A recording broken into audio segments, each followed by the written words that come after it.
Well, it sure was gridlock in Niagara Square at noon today.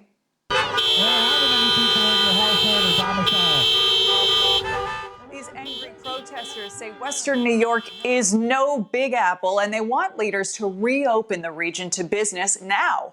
But others say not so fast. 7 Eyewitness News reporter Hannah Bueller tells us more. Niagara Square is all clear now, but earlier today, Buffalo police estimate about 150 cars were bumper to bumper here protesting. They're trying to send a message to Governor Cuomo.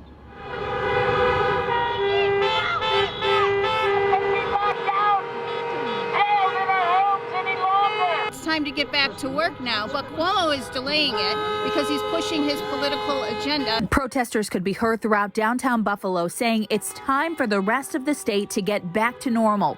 Buffalo is not New York City. There was no justification for the governor to go from May 1st to May 15th for the entire state. Protesters like Republican Assemblyman David DiPietro say there needs to be some type of soft opening for the rest of the state and here in Western New York to get people back to work. He and protesters believe the problem lies in New York City. It's one of the reasons DiPietro is sponsoring a split the state bill, cutting New York City off from the rest of the state. New York City and the rest of the state are completely different, opposites.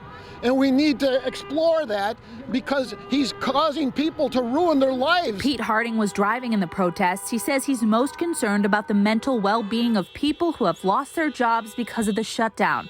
He says he's helped some through suicidal thoughts.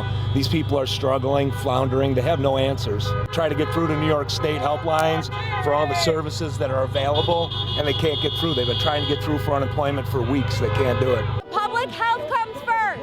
On the flip side, a handful of counter-protesters like Carla Rodriguez, a frontline worker, says people don't understand what's going on in the hospitals. I see sickness. I see very potential bad complications. We're not New York City. No, we're not as big as New York City. Our numbers aren't going to be New York City.